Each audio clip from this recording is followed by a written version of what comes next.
Okay, so we are going now to our next speaker. Nicola, are you there?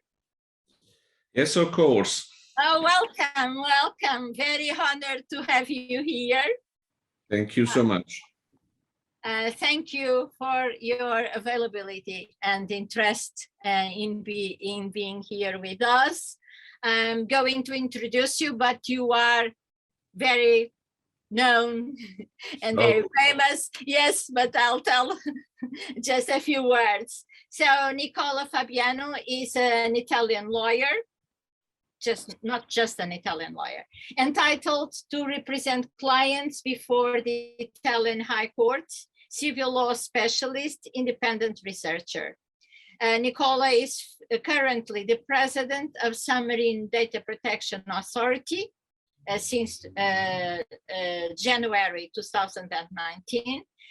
He's also a national expert for the Republic of San Marino at the Consultative Committee of the Council of Europe of the Convention for Protection of Individuals about Automatic Processing of Personal Data, and the Ad Hoc Committee on Artificial Intelligence of the Council of Europe. I apologize for this horrible noise outside of my point in space. Okay, Nicola, welcome. Very happy to have you here. Go ahead. Thank you. I'll try to share my screen.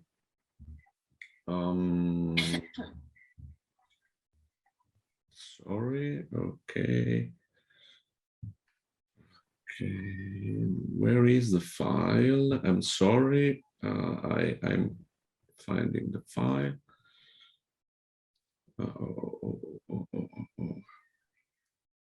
Okay. Okay.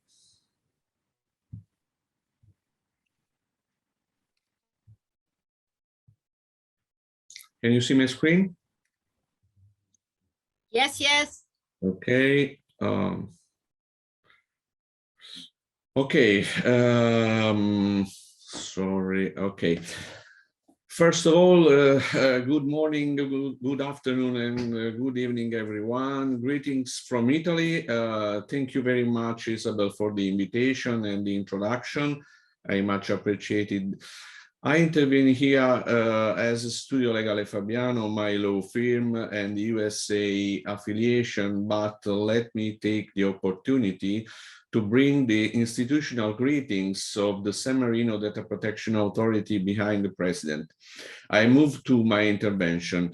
Some words about the title of my intervention, Robot Standards, Ethics and Privacy, the Coexistence in a Legal Perspective through the model DAPPREMO. Why the word coexistence? Why can those domains coexist? The answer is related to my experience because people from different backgrounds, lawyers, technicians, academics, scientists, address each issue from their specific perspective. And in my experience also, working in the IEEE P7007 on ethics and on robotics and ethics, I had the same experience. Lawyers, for example, seem to know the AE domain deeply, but they have a reductive view from only a legal perspective. In the same way, technicians or people from technical background or domains talk about AE without considering the legal issues. Thus, it needs a multidisciplinary approach involving all the professionalism on the same topic. Still, nowadays, some people consider robots or robotics and technical standards as domains typically falling exclusively in technicians' competence. The common experience teaches us that we can face those domains even whether we have to deal with the legal ones. Multidisciplinary does not mean debasing professionalisms. People from a technical background will continue to work with excellent achievements like those from the legal domains. Well, the first step is to be aware of times changed. It means to be ready to address the challenges. Change of mentality is required. In my perspective, for a long time, all of us got into the new data protection and privacy era. The new privacy and data protection era doesn't strictly depend on technological evolution.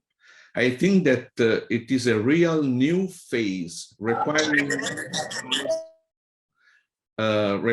us an open-minded approach to be ready, especially mentally, to address it. Unfortunately, many people are not realizing it and continue dealing with data protection and privacy like it was in the past, some times ago. Actually, I don't know whether consciously or unconsciously. They don't get the changing. I don't discover the hot water now, but it's evident that today data protection and privacy require the newest vision and attitude. We can deal correctly with data protection and privacy only if we are forward-looking, seeing far ahead our desk. It's a matter of approach, and we should try to change our mentality. We should be open-minded and change our habits, or better, our approach to data protection and privacy domain. That requires a profound and radical change of mentality that does not mean not considering or overlooking the privacy laws, such as the GDPR, but to be aware that now we are facing a new privacy era. The GDPR is certainly a revolution, and most of us struggle to enter in the new data protection conceptual dimension. We might continue working on data protection and privacy with an obsolete and less fruitful approach and focused only on the norms, neglecting some other relevant and pertinent aspects. In this way, we will finish understanding a part only, but not the whole. I know that it is challenging to change the approach when one learned the principles and consequently the same method for years. Times changed and we have to be aware of it. The question is about artificial intelligence or better, this is a broader question. What are the challenges? Well, we can highlight two issues to be tackled in the conscious way, which fundamentally concern epidemiological and cyber risks. There are two significant areas that nevertheless show their weakness. On the one hand, in the inadequacy of infrastructures, and on the other hand, it needs to develop effective procedures to deal with them. In my opinion, the current three main challenges are pandemic, but now I don't talk about it, neuroscience and privacy, but I don't talk about it, artificial intelligence. From technology, to artificial intelligence, the step is short. In the following two slides, I show a timeline of the main documents issued by the institutional bodies from 2015 and 2020, last year. As you can see, we start in 2015 with an opinion, the opinion 4 of 2015 of the European Data Protection Board, and then the resolution adopted by the 38th ICDPPC is the International Conference of Data Protection and Privacy Commissioners, and so on, the EU Parliament. But as you can see, from 2018, there was an increasing production of institutional documents related to artificial intelligence. In this second slide, this second timeline, you can see how the institutional documents grew basically in 2020. I am referring to the institutional documents, obviously, and if you see, there are a lot of documents from the European Commission, the European Data Protection Supervisor, the European Parliament, and the Council of Europe. We arrived to this year on 21st April 2021. The European Commission published the proposal for a regulation of the European Parliament and of the Council laying down harmonized rules on artificial intelligence, and particularly the Article 3, paragraph 1 states, so lay down the definition of artificial intelligence system, a system that means software. So we should pay attention to the fact that artificial intelligence system is defined as a software. And there are some references in the Annex 1 related to the content, to the prediction, to recommendations, and also the decision influencing the environments they interact with. Before the mentioned proposal, it was a challenge to define artificial intelligence. And although is not a definition of artificial intelligence, but the definition of artificial intelligence system, we can say that currently the quoted definition is the first one to be laid down by the law. But simply showing the Annex 1 related to the Article 3.1, we see some points in letter A, B, C, where there are some clarifications about the techniques and the approaches. The Article 2 laid down the scope, and it's clear that this proposal shall apply to all over the world, because if you see letter A, it's clear that there is this phrase, irrespective of whether those providers are established within the Union or in third country. Well, I report also Article 6, classification rules for high-risk case systems, because this proposal pay attention a lot to the qualification of the risk, defining a high risk both in Article 6 and in the Annex 3rd high risk AE system referred to in Article 6, paragraph 2. As you can see in the Annex, all the points from 1 to 8 are all sensible points, because biometric, critical infrastructure, education and vocational training, employment, and so on, law enforcement, migration, administration of justice are very strong points where the legislator thought the high risk. Well, in this context, what about data protection and privacy?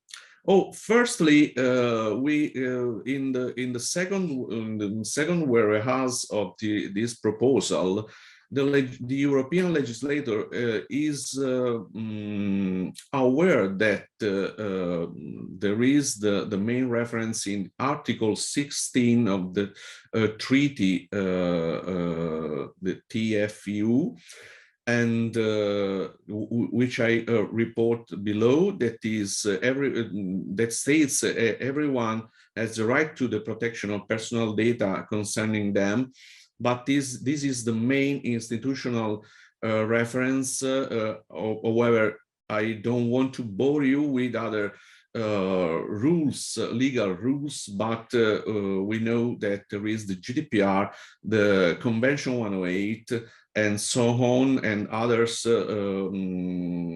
so documents related to soft law. And I don't want to bore you about this legal or using the legalese, but it's important to point to focus on the main legal resources in Europe. So what I thought, I thought to create a new approach. I proposed the new approach suited to the current data protection and privacy by DAPPREMO, which is the acronym of Data Protection and Privacy Relationships Model. I published the latest update version of the paper that described DAPPREMO, describes DAPPREMO a few days ago on Arxiv. And what I thought, I just want to talk you briefly about DAPPREMO. I don't know if I'm on time. I think that I'm late. However, so very briefly. Go ahead, Nicola, it's okay. Okay, thank you.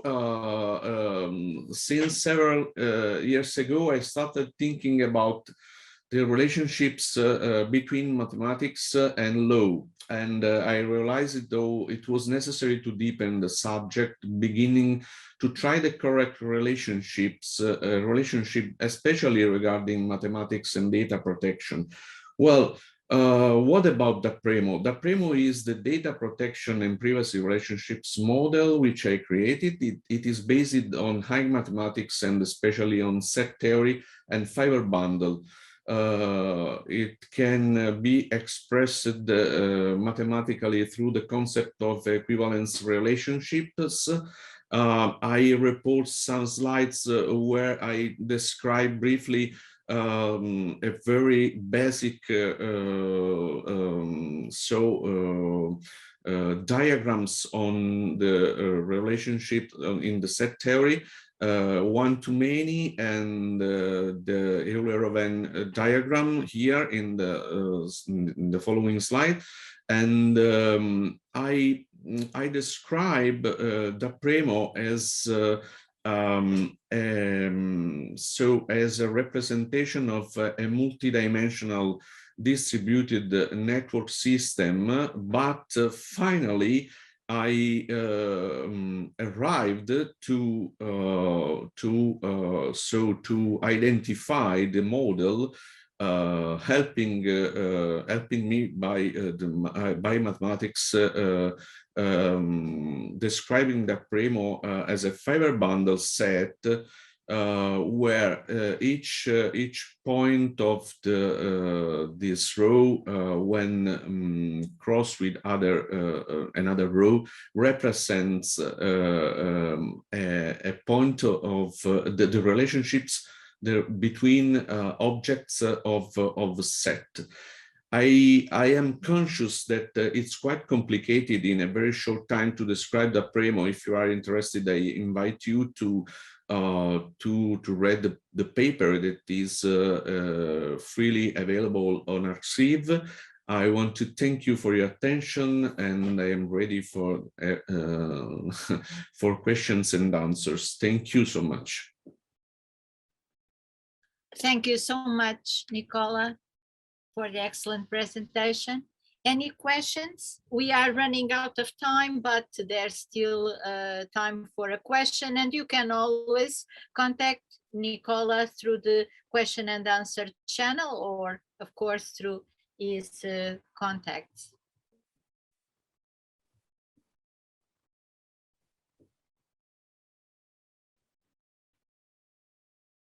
Okay, well, everybody's thinking. I have a simple question. Okay, go. Yes, Andrew. Well, I hope it's simple because you mentioned the sophisticated fiber bundle story, which I'm familiar, and I'm a mathematician anyway, fundamentally. I was wondering, when you made the link or tried to think about the issues from a mathematical point of view. There are some, tough mathematical questions or issues which I think wouldn't if those would be used, many legal systems across the planet Earth and across many countries wouldn't stand consistency, and all sorts of issues can be mentioned. I was wondering whether you were thinking about those aspects when you were keen on making connection to mathematics, or you were not getting too far in that. Yeah, thank you, Andrew, for your question. I am a lawyer. I'm not I don't have a mathematical background, but I like mathematics very much, and I think that I worked on this model after a lot of years of study, because in 2013 I published a paper, an article that was published on an American journal, where I proposed a general legal framework worldwide, because I think that there is the possibility to establish a very broader legal framework in the domain of data protection and privacy, and then in each single state is possible to deepen with specific rules related to the jurisdiction. So I think that mathematically speaking, my model, I think that it is possible to apply the model worldwide, because is the idea of a kind of approach that consider not a bidimensional view of our reality, but we have to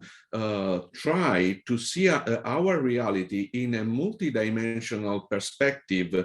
Like when we use the augmented reality, we can see all the objects around us, and in the same way we can try to consider all those objects around us also in the data protection and privacy domains, to have a very good approach and to find a very precise solution of each case. I think that this model is possible to apply this model both from the data subject side and both on the other side of, for example, of a data protection authority. Because if I, as a data protection authority, if I have to start an investigation, for example, let me do this example for on TikTok. I can't see the single TikTok experience. I have to see a very broader range. I have to see what is around TikTok to understand the phenomenon. So with this model, I propose a new and innovative approach that have to that consider all of these objects. The set theory is fundamental for me, because help me to understand and use all the objects that are around us. And this is the only way for me to have an innovative approach, adaptable to our new era, new privacy era. We are since several years in the new privacy era, and if you continue seeing data protection and privacy in the old way, we are not aligned with what happened in the world. I think to the technological evolution, I think to the measures, I think to the the innovations and so on. So I hope to have answered your question. Yeah, thank you. So you did serious business. I got the impression. Thank you very much indeed. Quite impressive. Okay, Nicola, I just have a small question. Have you tested? Have you tried the model? Yes, Are you still in a theoretical sphere? Yes. Have you tried? Yes, before publishing the paper, but this paper published a few days ago is an updated version, because this model is included in my latest book that was published in 2020. And before publishing the book, I tested the model with some colleagues in a theoretical way. But we had the opportunity to test in a practical way in some fields, and the model works. So that's great. That's great. Yes, that's what I would like to ask you. If okay, it could be theoretically consistent, but maybe if you didn't test it, you wouldn't have the proof of this consistency. Yes, you're right, but some industries, some companies asked me to use the model developing software, and I don't know what will happen in the future. I don't know, but I am happy for this. Yeah, probably the model will evolve. That's yes, for sure. Course. I consider the model as a work in progress, so I will continue working on it.